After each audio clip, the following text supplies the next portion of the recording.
الحمد لله. إن الحمد لله نحمده ونستعينه ونستغفره ونعوذ بالله من شرور أنفسنا ومن سيئات أعمالنا. من يهدي الله فهو المهتد ومن يضلل فلن تجد له وليا مرشدا.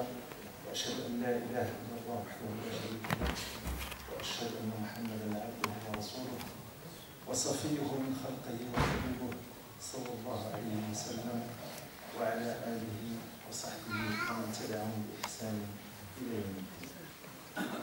فموضوع اليوم إن شاء الله سوف يكون عن الغفلة، والغفلة هي مرض من أمراض القلوب.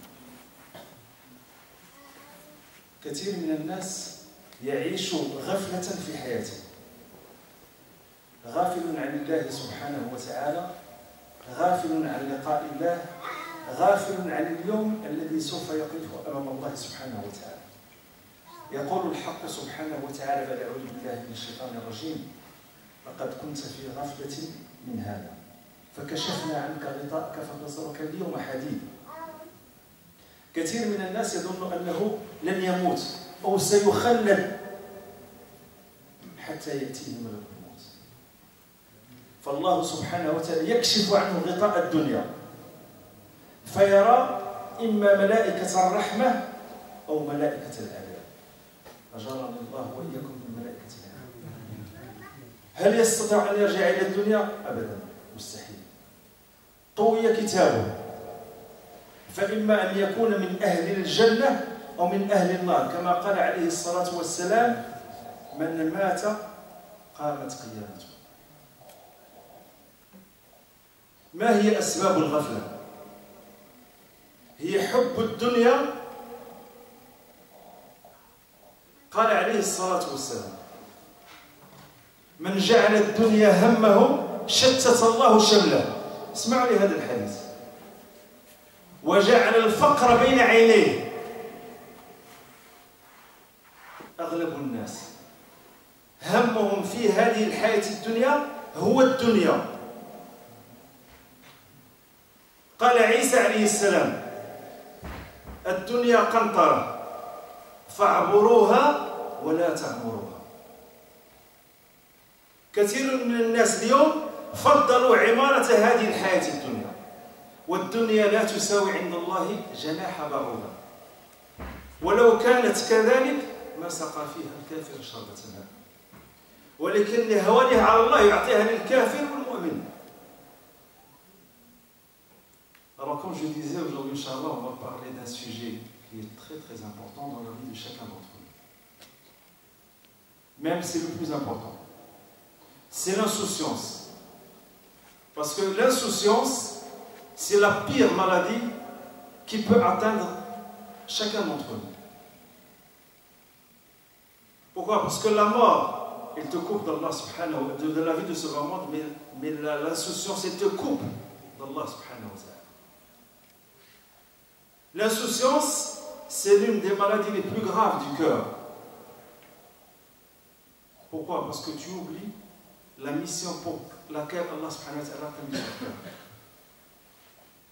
Et malheureusement, il y a beaucoup de gens de notre communauté qui sont insouciants envers Allah subhanahu wa ta'ala, insouciants envers la vie de l'au-delà, insouciants envers la mort. Il y a beaucoup de gens qui sont morts d'un seul coup. Ils n'ont jamais fait la prière. Ils n'ont jamais connu Allah subhanahu wa ta'ala. Ils n'ont jamais connu les mosquées. C'est quoi leur réponse devant Allah subhanahu wa ta'ala? Et aujourd'hui, Inch'Allah, on va parler des causes de l'insouciance. Et à la fin, Inch'Allah, on va donner le remède. Parce que, en général, on doit toujours traiter comme ça, le mal et le remède.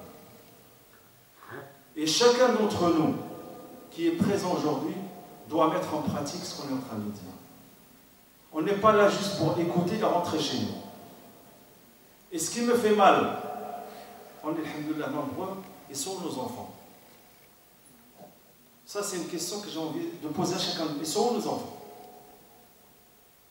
Si nos enfants n'ont pas l'habitude de venir à la mosquée pour apprendre leur religion, ils vont l'apprendre comment? C'est une question que je pose à chacun d'entre nous. Ils sont nos enfants. devant la télé, en train de jouer sur Internet, en bas des immeubles. Voilà, on va rendre des comptes à Allah subhanahu wa ta'ala. يقول رب العالمين بعد أعوذ بالله من الشيطان الرجيم يا أيها الذين آمنوا قوا أنفسكم وأهليكم نارا. Le verset il est clair. Allah subhanahu wa ta'ala nous enseigne. Il nous dit dans le sens du verset: ô vous les croyants. Quand vous entendez ô vous les croyants, le donneur c'est Allah subhanahu wa ta'ala, et celui qui reçoit l'ordre c'est nous. Épargnez-vous ainsi que votre descendance un enfer ardent. Son combustible c'est quoi? Son combustible c'est les pierres et les êtres humains. Comment ça se fait que toi tu es à la mosquée et tes enfants font n'importe quoi à la maison? Tu veux rentrer au paradis tout seul? Je ne comprends pas. Normalement, demain, la conférence, je pense, c'est des conférences une fois par mois. On ne peut pas avoir l'effort de ramener nos enfants à la mosquée. Au moins, les enfants vont prendre la religion comment? Déjà, on n'investit rien pour eux. On leur achète à manger, à boire, on les nourrit, on les habille.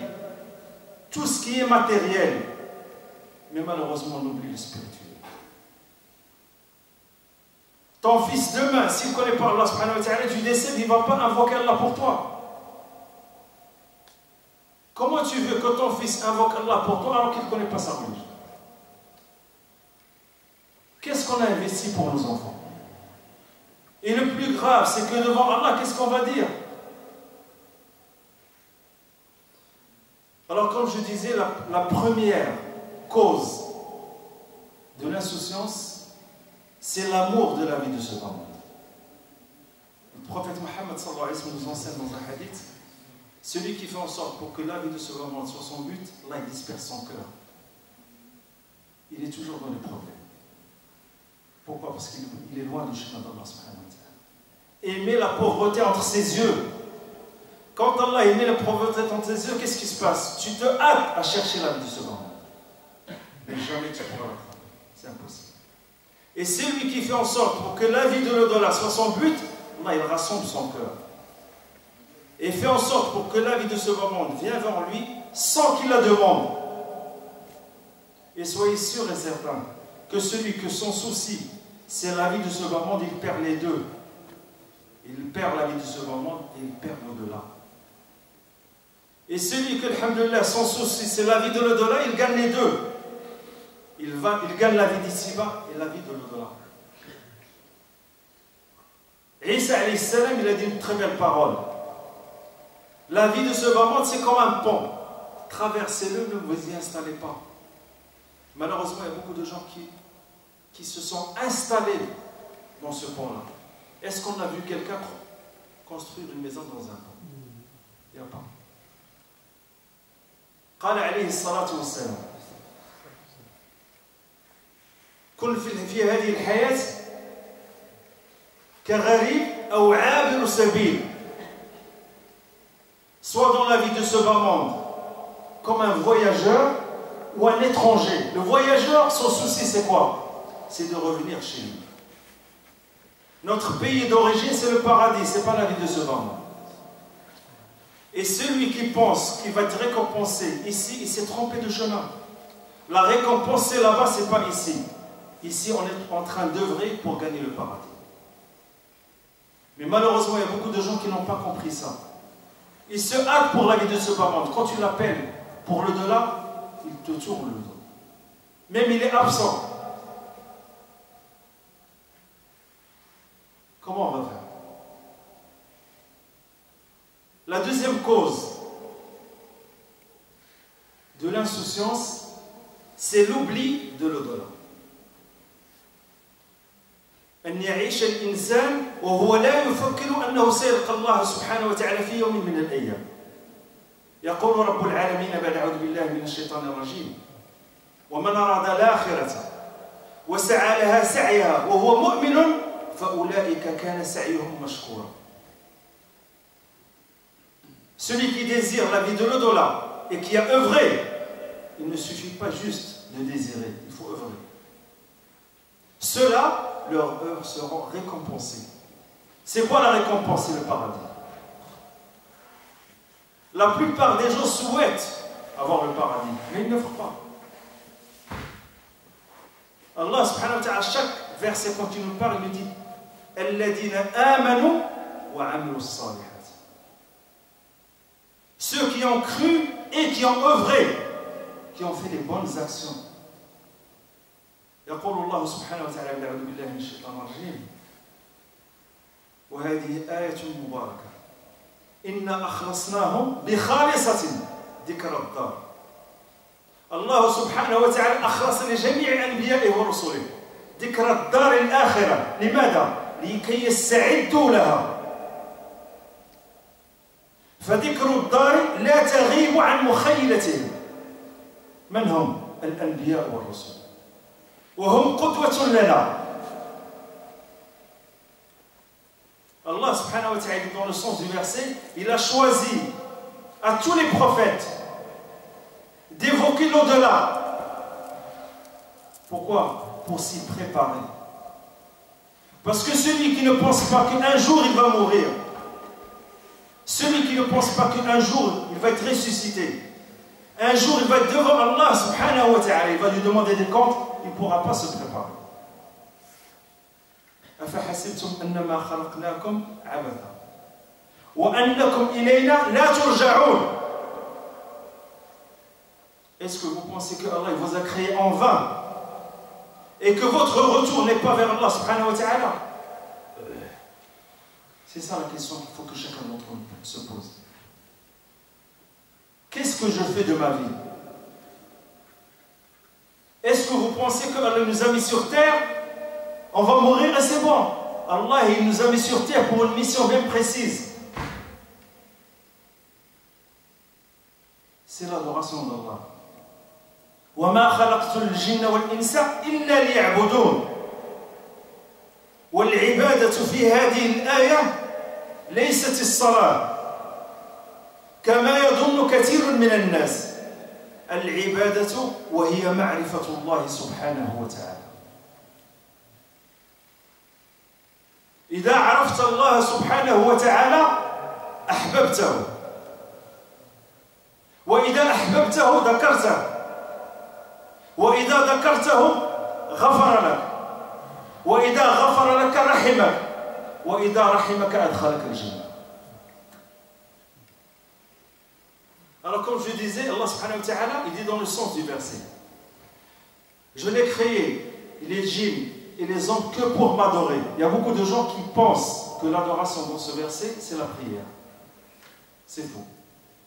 L'adoration, c'est la connaissance d'Allah subhanahu wa ta'ala. Parce que c'est cette connaissance qui va te faciliter le chemin d'Allah. La prière, c'est juste un pilier de l'islam. Et c'est l'acte le plus aimé par Allah. Mais ce n'est pas toute la religion. Quand tu connais Allah subhanahu wa ta'ala, tu vas l'aimer. Une fois que tu vas l'aimer, tu vas l'évoquer. Une fois que tu vas l'évoquer, il va te pardonner.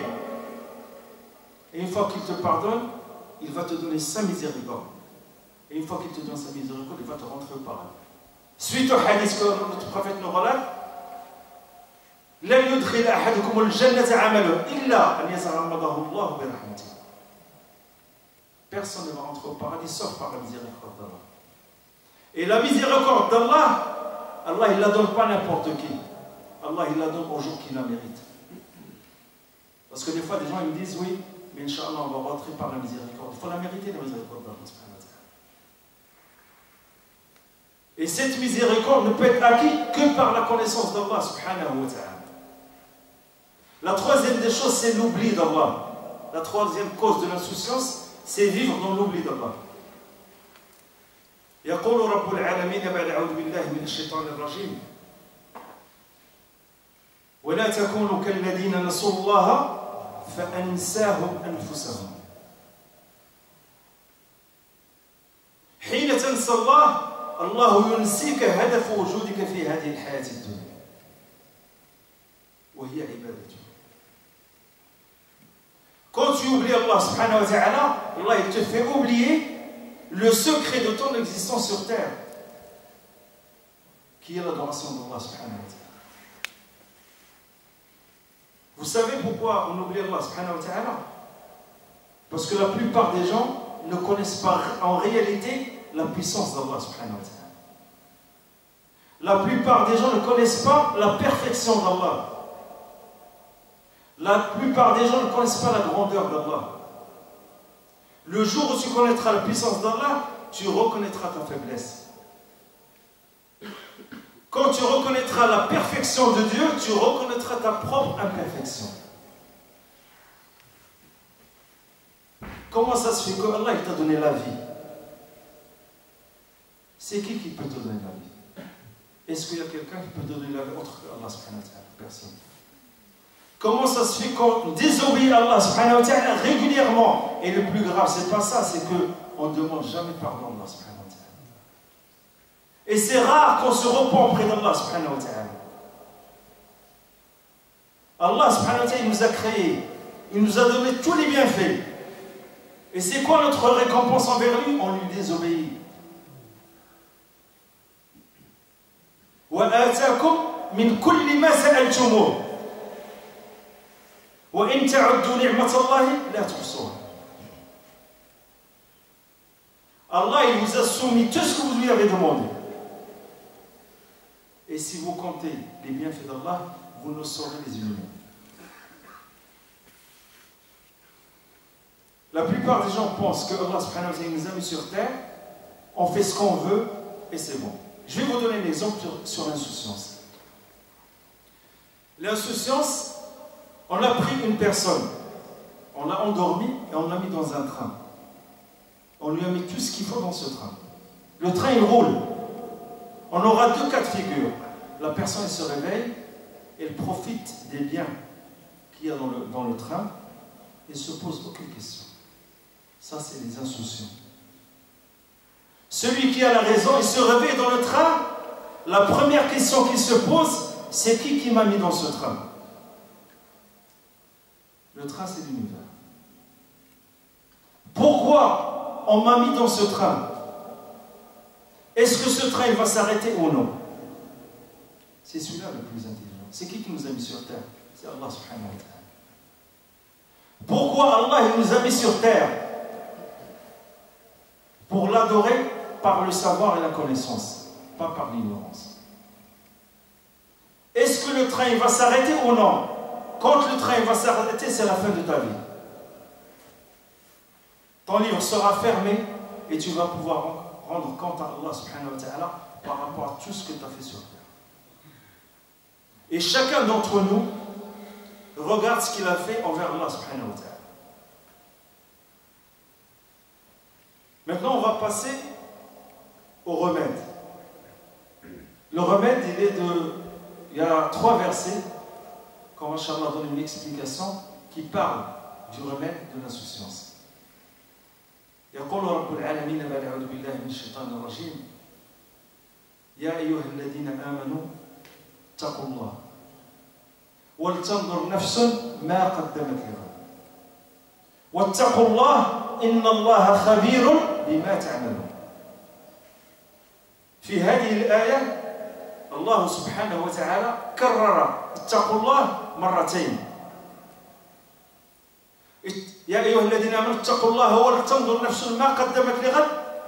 هنا المحاسبة. واتقوا الله إن الله خبير بما تعملون. المراقبة. مفتاحان للغفلة التي نعيشها. هل في يوم من الأيام سألت نفسك كيف هو حالي مع الصلاة في أوقاتها؟ كيف هو حالي مع أقربائي؟ كيف هو حالي مع قراءة القرآن؟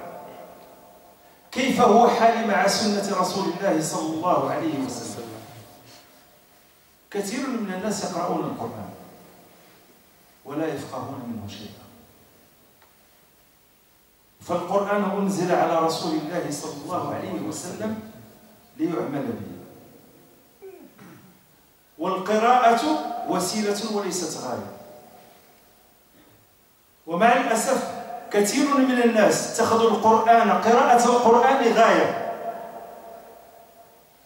قراءة القرآن تقرأ لكي تفهم وتدبر وتطبق. يقول رب العالمين بعد أعوذ بالله من الشيطان الرجيم: سنلقي عليك قولا ثقيلا. Alors comme je disais, les deux clés, normalement il y en a trois, mais on va commencer par ces deux-là.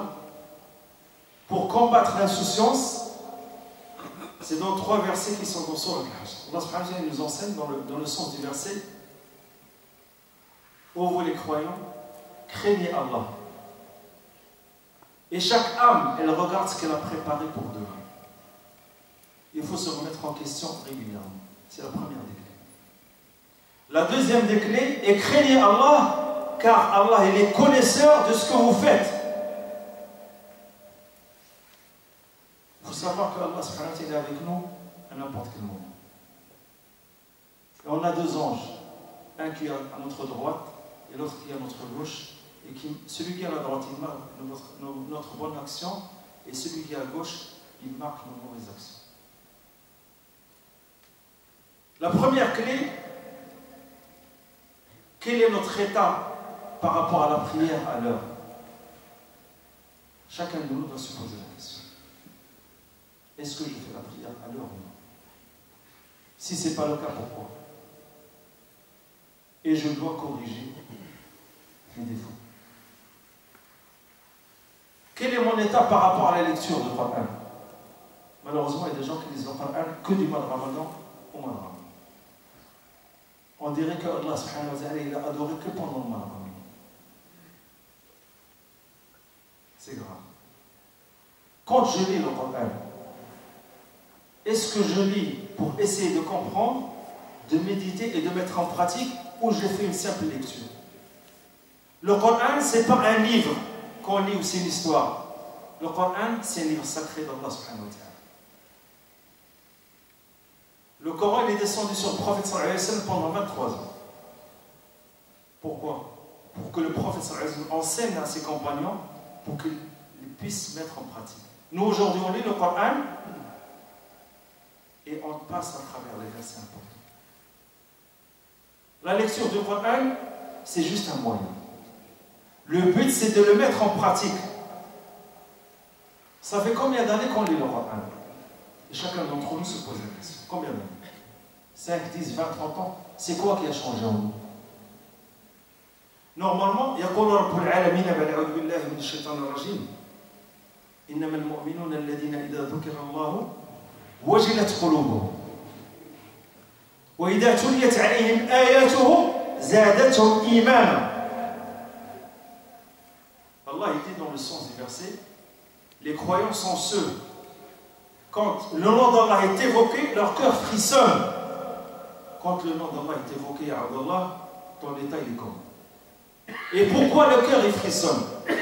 C'est une connaissance qui va te donner la crainte d'Allah subhanahu wa ta'ala. Et quand les versets sont récités, leur foi augmente. Est-ce que quand on récite le Coran, notre foi augmente? C'est ça la question. Vous savez pourquoi notre foi n'augmente pas? Parce que notre cœur, il est voilé. Et le cœur, il se voile comment? Le cœur, il se voile par les péchés. Au fur et à mesure qu'on commet les péchés, qu'on ne demande pas pardon, qu'on ne se repent pas, le cœur, il se voile. وَقَالُوا قُلُوبُنَا غُلْفٌ بَلْ لَعَنَهُمُ اللَّهُ بِكُفْرِهِمْ. Qu'est-ce qu'ils ont dit, les mécréants? Ils ont dit, nos cœurs sont voilés. Allah, il les a maudits par rapport à la mécréance. Et quand Allah, il maudit quelqu'un, il sort de sa miséricorde. من لعنه الله سبحانه وتعالى خرج من رحمته ومن خرج من رحمته لن يدخل الجنة.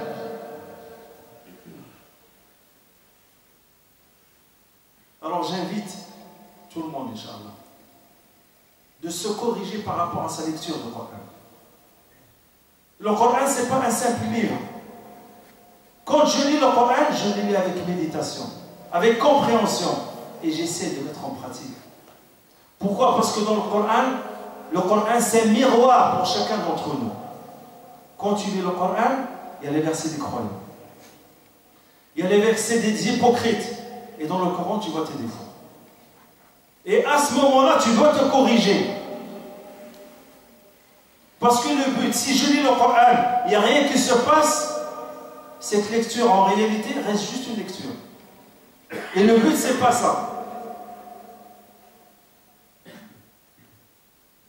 Comment il est notre état par rapport à la sunna du prophète sallallahu alayhi wa sallam? La plupart des gens prétendent aimer le prophète. Presque tout le monde. L'amour du prophète, ce n'est pas un amour sentimental. L'amour du prophète est basé sur une certaine connaissance qui va te faciliter de suivre sa sunna. C'est ça l'amour du prophète.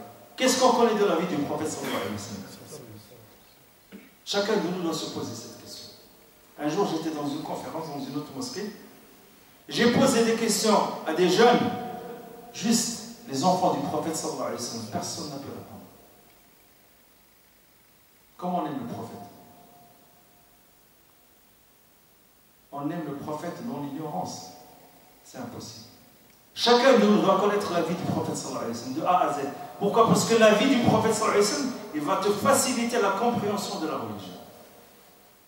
Elle va te faciliter de suivre le chemin du prophète sallallahu alayhi wa sallam. قال رسول الله صلى الله عليه وسلم اسمعوا هذا الحديث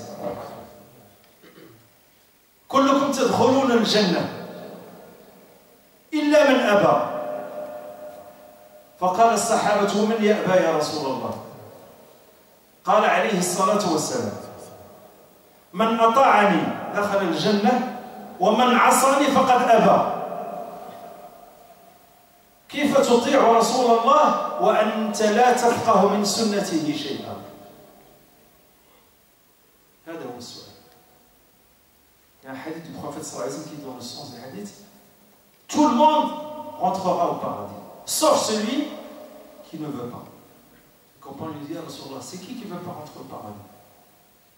Notre prophète Muhammad sallallahu alayhi wa sallam a dit, celui qui m'obéit rentrera au paradis, et celui qui me désobéit ne rentrera pas au paradis.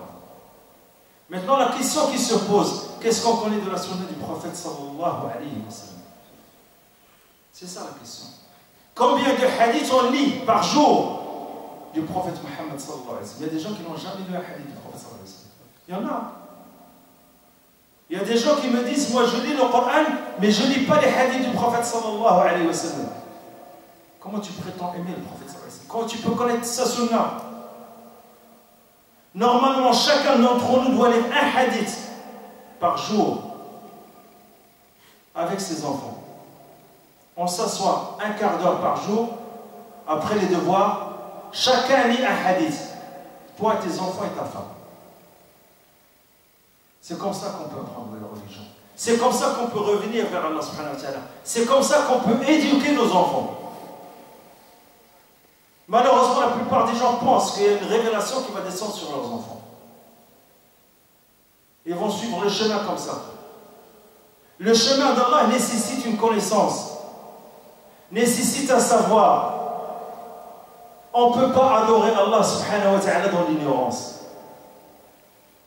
Et si malheureusement notre état aujourd'hui est comme ça, parce que vraiment, on a omis de faire le plus important, c'est de suivre le sunnah du prophète sallallahu alayhi wa sallam. Il y a beaucoup de chercheurs, ce n'est pas des musulmans. Ils ont cherché sur la vie du prophète sallallahu alayhi wa sallam. Ils se sont imprégnés de ce que faisait le prophète sallallahu alayhi wa sallam. Pourquoi? Ils ont trouvé que c'était quelque chose de bien. Et l'éducation des enfants, ce n'est pas quelque chose qui vient comme ça. C'est quelque chose qui nécessite un travail. On arrive à l'éducation des enfants. Quel est ton état par rapport à l'éducation de tes enfants? Je vous pose la question. Est-ce que tes enfants font la prière ou non? Qu'est-ce que tu as investi pour tes enfants? Pour qu'ils apprennent le Coran, pour qu'ils apprennent la langue arabe, qu'est-ce qu'on investit pour eux? Ça, c'est une question qui doit traverser l'esprit de chacun d'entre nous. Pourquoi? Parce que demain, devant Allah subhanahu wa ta'ala, tu risques que tes enfants te tirent vers l'enfer. Il y a un hadith du prophète sallallahu alayhi wa sallam qui dit qu'un jour, il y avait un monsieur qui était en train de se faire juger. Allah subhanahu wa ta'ala, il a dit, ce serviteur rentre au paradis par ma miséricorde. Son fils, il arrive. Allah subhanahu wa ta'ala, il lui rentre en enfer. Il n'a rien fait. Il a dit à Allah, mon père, il ne m'a pas enseigné la religion. Alors il a tiré son père de l'enfer. Est-ce qu'on est conscient de la gravité de la chose? Parce que quand tu décèdes, il y a trois choses qui restent. إذا مات ابن آدم انقطع عمله إلا من ثلاث ولد صالح يدعو له. C'est ce qu'on est en train de parler. أو علم ينتفع به أو صدقة جارية. Quand l'être humain décède, son livre il est fermé. Tu ne peux plus œuvrer. C'est quoi qui va rester? Un enfant pieux qui invoque Allah pour toi, ou une science que tu as transmise, ou une sadaqa jariya, une aumône continue. Et quand on entend ce hadith, on doit avoir peur. Parce que nous, malheureusement, on écoute les hadiths, on écoute des versets du Coran, et ça ne nous fait rien du tout. On doit revoir notre relation avec Allah subhanahu wa ta'ala. Quel est notre comportement avec nos femmes? Quel est notre comportement avec nos voisins? Quel est notre comportement avec nos proches? Il y a malheureusement beaucoup de gens qui ont coupé le lien avec leurs proches. Couper le lien.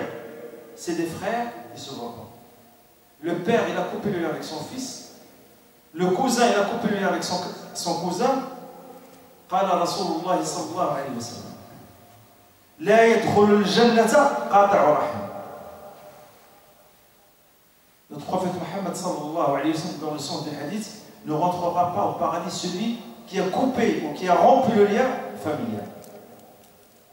Ça, c'est quelque chose de très très important. Allah subhanahu wa ta'ala, quand il a créé le lien de parenté, il s'est accroché au trône d'Allah. لما خلق الله سبحانه وتعالى الرحم تعلقت بالعرش وقالت اللهم صل من وصلني واقطع من قطعني. من وصله الله كانت صلته بالله دائمة ومن قطعه الله قطعت صلته بالله أي لا يقبل منه عمل. Notre prophète Mohammed sallallahu alayhi wa sallam dit dans le sens des hadiths, quand Allah il a créé le lien de parenté, il s'est accroché au trône d'Allah. Qu'est-ce qu'il a dit? Il a dit à Allah, celui qui préserve le lien de parenté, préserve-le, et celui qui coupe le lien, coupe-le. Et quand Allah il coupe le lien avec toi, aucune action n'est acceptée. Tu fais la prière, tu jeûnes, tu fais la umrah, tu donnes l'aumône, mais aucune action n'est acceptée. La prière, elle est valide, mais elle n'est pas acceptée. Allah, il veut que les gens vivent dans la fraternité. Dans l'amour d'Allah subhanahu wa ta'ala, c'est quelque chose qu'on a perdu. Il y a deux frères qui habitent la même ville, ils ne se voient pas. Il y a quelqu'un qui a coupé le lien avec un cousin ami, pourquoi? Par rapport à l'héritage. Subhanallah. Essaye de trouver un terrain d'entente avec lui. Mais ne coupe pas le lien avec lui. جاء رجل إلى رسول الله، اسمعوا لي هذا الحديث، فقال له يا رسول الله إن لي قرابة أصلهم ويقطعونني وأحسن إليهم ويسيئون إلي. ماذا قال له رسول الله صلى الله عليه وسلم؟ صلهم وإن قطعوك وأحسن إليهم وإن أساءوا إليك. La réponse à cette personne qui a coupé son lien avec celui qui a pris son héritage, elle est dans ce hadith. Il y a un des compagnons du prophète, il est venu voir le prophète Mohammed sallallahu alayhi wa sallam, il a dit à Rasulullah, j'ai des proches à moi, je leur rends visite et ils coupent le lien avec moi. Je leur fais du bien, ils me font du mal. Rasoul sallallahu alayhi wa sallam lui a dit, rends leur visite malgré qu'ils ont coupé le lien avec moi. Et fais-leur du bien malgré qu'ils t'ont fait du mal. C'est ça la religion. C'est ça l'islam. C'est ça le chemin d'Allah. C'est ça la sunna du prophète Mohammed sallallahu alayhi wa sallam. La religion, c'est pas comme toi tu veux. La religion, c'est Allah subhanahu wa ta'ala qui a décrété pour toi comment tu veux dans le dos. Quand tu veux faire la prière, tu cherches comment faire la prière. Mais quand tu veux te comporter, tu te comportes comme tu veux, toi, c'est pas comme ça. Tu dois te soumettre aux ordres d'Allah et de son prophète Mohammed sallallahu alayhi wa sallam. La deuxième clé de l'insouciance, c'est de savoir que Allah il est avec nous à n'importe quel moment. قال رسول الله صلى الله عليه وسلم سيأتي أناس لهم جبال كجبال تهامة فيجعلها الله هباء منثورا فقال الصحابة جلهم لنا يا رسول الله قال عليه الصلاة والسلام هم أناس يصلون كما تصلون ويصومون كما تصومون ويأخذون من الليل كما تأخذون غير أنهم إذا خلوا بمحارم الله انتهكوها حين يكون مع المسلمين يكون مسلما وحين يخلو بمحارم الله يرتكب الحرام أتظن أن الله لا يراك Il y a un hadith du prophète Mohammed sallallahu alayhi wa sallam qui dit que il y aura des gens qui vont venir le jour du jugement dernier avec des montagnes de hasanat. Allah il va les anéantir. Ils vont devenir poussière. Les compagnons ils ont posé la question au prophète sallallahu alayhi wa sallam, c'est qui ces gens? Le prophète Mohammed sallallahu alayhi wa sallam leur a dit c'est des gens qui font la prière comme vous, qui font le jeûne comme vous et qui font la prière de nuit comme vous, sauf quand ils s'isolent comme avec le haram. Ça veut dire qu'ils pensent que quand ils sont enfermés chez eux, il n'y a personne qui les voit. Il y a beaucoup de gens malheureusement, ils se comportent ainsi. Ça c'est de l'hypocrisie ça. Allah subhanahu wa ta'ala il est avec toi tout le temps. Il est même plus proche de toi que ta veine jugulaire. وَنَحْنُ أَقْرَبُ إِلَيْهِ مِنْ حَبْلِ الْوَرِيدِ. Comment tu oses désobéir à Allah subhanahu wa ta'ala alors que c'est lui qui t'a créé? C'est lui qui t'a donné tous les bienfaits. وَلَا تَكُونُوا كَالَّذِينَ نَسُوا اللَّهَ فَأَنْسَاهُمْ أَنفُسَهُمْ أُولَئِكَ هُمُ الْفَاسِقُونَ. Et ne soyez pas parmi les gens qui ont oublié Allah. Allah il leur a fait oublier le secret de leur existence. Ceux-là c'est les pervers. لا يستوي أصحاب النار وأصحاب الجنة. Ne sont pas égaux les gens du paradis et les gens de l'enfer. أصحاب الجنة هم الفائزون. Les gens du paradis, ce sont ceux qui ont réussi. On arrive à la troisième clé. Elle est dans ce verset. لو أنزلنا هذا القرآن على جبل لرأيته خاشعا متصدعا من خشية الله وتلك الأمثال نضربها للناس لعلهم يتفكرون والمفتاح الثالث هو التفكر. كيف أن هذا القرآن إذا نزل على جبل خشع وتصدع وحين نقرأه لا يحرك في مساكنه. مصيبة. Allah il dit dans le sens du verset, si on a fait descendre le Coran sur une montagne, elle va s'affaisser par crainte d'Allah subhanahu wa ta'ala. Comment ça se fait que le Coran, quand tu descends sur une montagne, elle s'affaisse par crainte d'Allah, et quand nous on lit le Coran, il n'y a rien qui se passe? On a vraiment un problème de foi. On est dans un coma spirituel. C'est qui a la grandeur d'une montagne parmi nous aujourd'hui? Il n'y a personne. La montagne, elle répond et nous, on ne répond pas. Allah subhanahu wa ta'ala dit dans le sens du verset. Inna fi khalqi as-samawati wal ard wa ikhtilafi al-layli wan nahar la ayatin li ulil albab. Allah il dit dans le sens du verset, écoutez, on va donner l'explication, Inch'Allah. Dans la création des cieux et de la terre, et l'alternation de la nuit et du jour, c'est un verset pour qui? Pour les gens de l'intelligence. Il y a beaucoup de gens qui pensent que la nuit et le jour, c'est quelque chose de normal. La nuit et le jour, c'est un miracle d'Allah subhanahu wa ta'ala. Pourquoi? Il se peut que Allah subhanahu wa ta'ala laisse la nuit tout le temps. Personne ne pourra vivre. Il se peut que Allah laisse la journée tout le temps. Personne ne pourra vivre. Le jour, il se lève comme en douceur. Si le jour se lève d'un seul coup, tout le monde va périr. Si la nuit, elle arrive d'un seul coup, tout le monde va mourir. Est-ce qu'on est conscient de ça? Malheureusement, la plupart des gens ne sont pas conscients. Et ça, c'est un verset pour qui? Pour les gens qui sont doués d'intelligence. Les gens qui réfléchissent, qui méditent,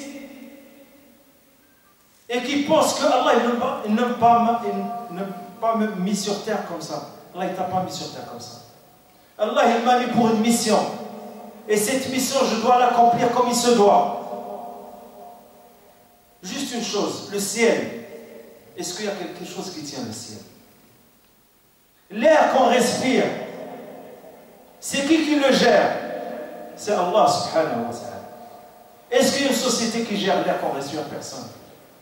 L'eau qu'on boit, c'est qui te donne de l'eau? Allah subhanahu wa ta'ala. Les bestiaux,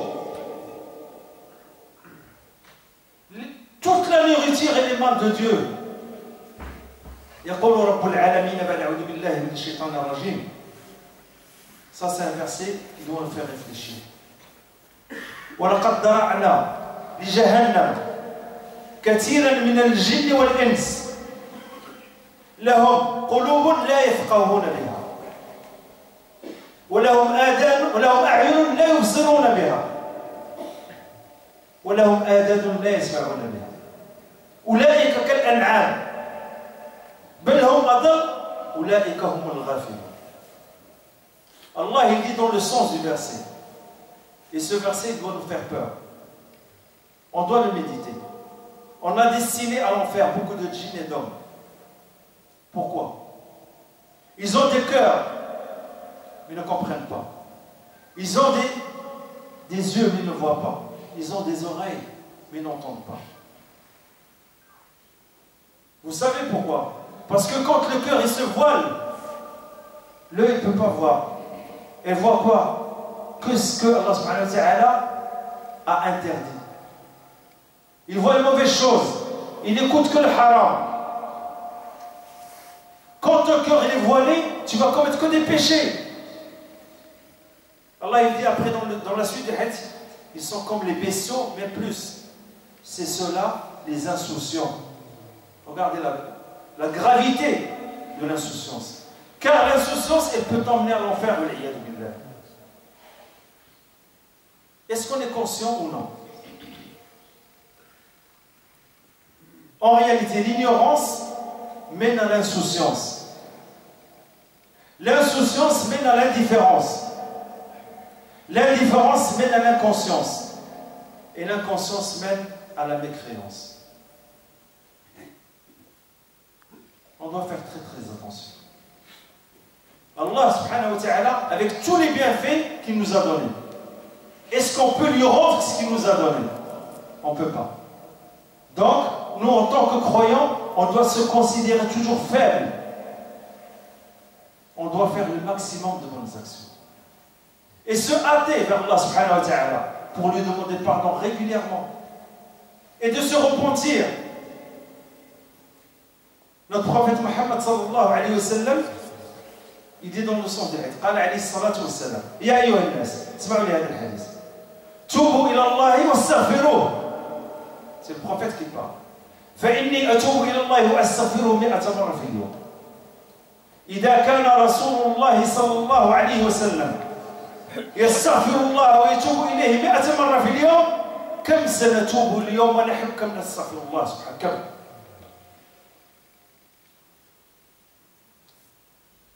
Notre prophète Mohammed sallallahu alayhi wa sallam dit dans le sens du hadith: ô vous les hommes, demandez pardon à Allah subhanahu wa ta'ala et repentez-vous. C'est le prophète alayhi salatu wa sallam. Car moi, c'est le prophète sallallahu alayhi wa sallam, je me demande pardon et je me repens 100 fois par jour. Si le prophète se repent et demande 100 fois par jour, combien de fois nous on doit demander le pardon?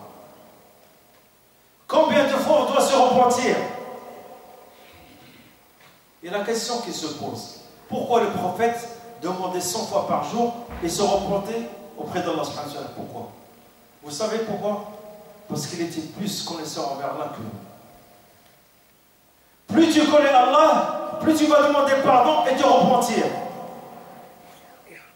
Moins tu connais Allah subhanahu wa ta'ala, moins tu vas demander pardon, moins tu vas te repentir.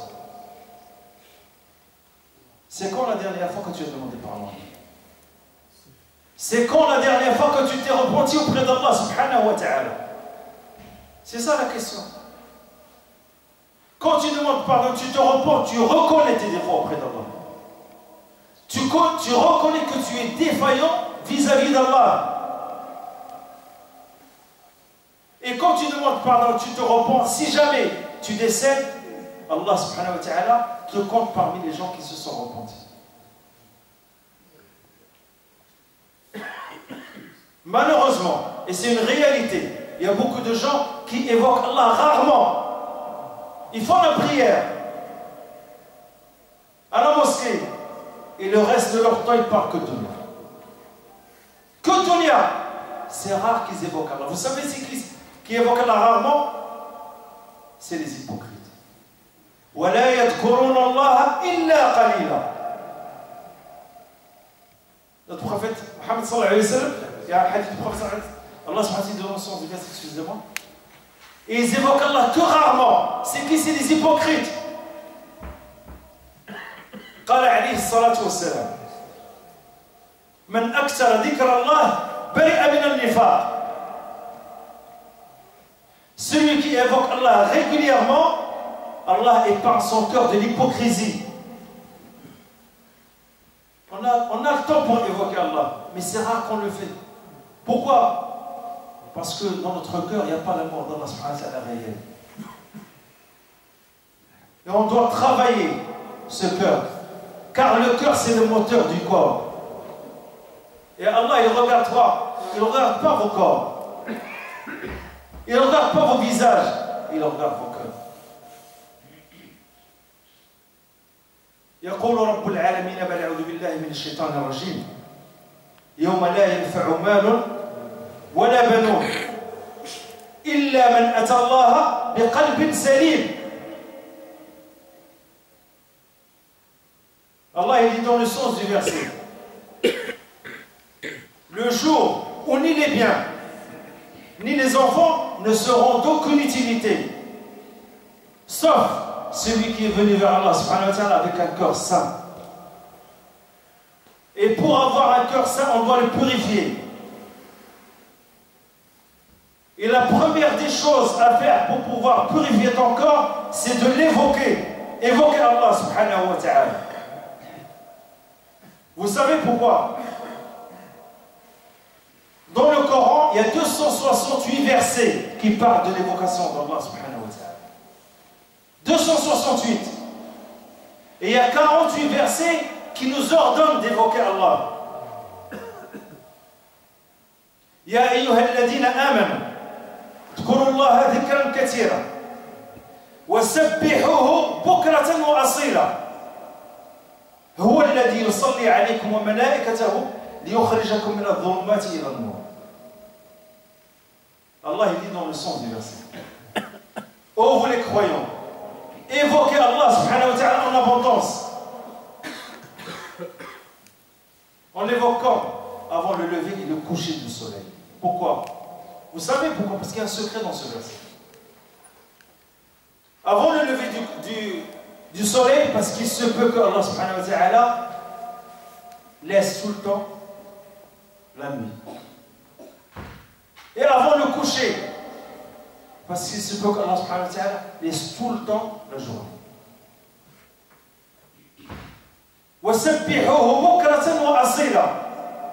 Glorifiez-le avant le coucher et le lever du soleil. C'est lui qui fait la prière sur vous et ses anges. Pourquoi? Pour vous faire sortir des ténèbres vers la lumière. Et la prière d'Allah subhanahu wa ta'ala sur toi, ya Abdallah, c'est une miséricorde. La prière d'Allah, la prière des anges sur toi, c'est une demande de pardon. Et si Allah subhanahu wa ta'ala te donne sa miséricorde, et si les anges te demandent pardon pour toi parce que leur invocation est exaucée, Allah il te fait rentrer au paradis. C'est ce que tout le monde souhaite. Mais le paradis, c'est pas juste une porte que tu pousses et que tu rentres. Le paradis nécessite un effort. On doit œuvrer pour acquérir le paradis. Il y a beaucoup de gens qui souhaitent avoir le paradis, mais ils n'œuvrent pas. Quand on s'assoit en famille, notre assise, c'est quoi? C'est une autre question. On s'assoit en famille, on parle de quoi? Que de nous. قال رسول الله صلى الله عليه وسلم اسمعوا لي هذا الحديث ما اجتمع قوم في مجلس لم يذكروا فيه اسم الله إلا كانت عليهم حسرة يوم القيامة لا حول ولا قوة إلا بالله. Quand les gens s'assoient autour d'une assise et n'évoquent pas Allah subhanahu wa ta'ala, ça va être un regret pour eux. Quand? Pas sur terre, le jour du jugement de Dieu. كل مجلس لم يذكر فيه اسم الله فهو مبتور. Quand on s'assoit en famille, on parle de quoi? Je vous pose une question et chacun se regarde en face. Qu'est-ce que je veux? Calomnie, médisance. C'est le fruit de la plupart d'entre nous. La calomnie et la médisance, c'est haram en islam. Tu es en train de donner tes bonnes actions aux autres, alors que toi, tu en as besoin.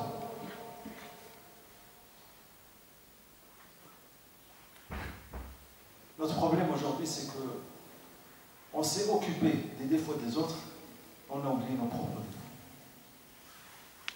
اهتممنا بعيوب الناس وتركنا عيوبنا. هذه مصيبتنا اليوم.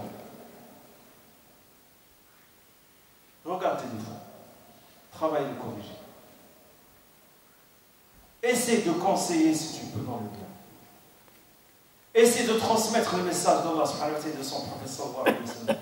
Vous savez pourquoi on ne parle pas d'Allah et de son prophète? Parce que malheureusement la plupart d'entre nous ne connaissent rien sur Allah subhanahu wa ta'ala, ne connaissent rien sur le prophète sallallahu alayhi wa sallam. C'est ça le problème. Autre chose. Celui qui ne connaît rien dans la religion, je l'invite à se taire. Il y a beaucoup de gens qui parlent de la religion alors qu'ils n'ont aucune connaissance. Tu peux égarer des gens. Quand on ne connaît pas la science de la religion, on se tait. Le silence, c'est le message de qui? Des sages.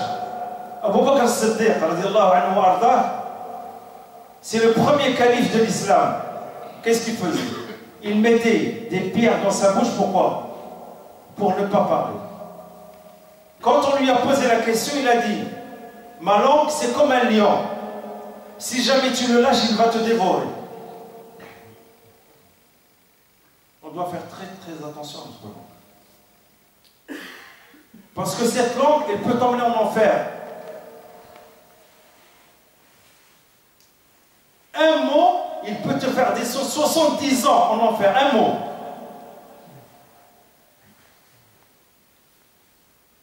Il y a des gens qui donnent des avis juridiques sur des choses sans connaissance.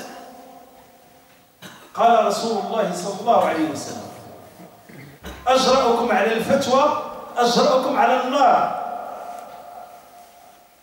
Les gens qui se précipitent à donner des avis juridiques sur des choses qu'ils ne maîtrisent pas, ils préparent leur place en enfer. Alors on doit faire très très attention. On ne dit pas n'importe quoi. Le mieux pour toi, c'est le silence. Au moins, quand tu te tais, il n'y a rien qui est marqué. Quand tu parles, les autres, ils sont là. Ils sont en train de marquer tout ce que tu as dit. Tout ce que tu as fait. La plupart des gens ne sont pas conscients.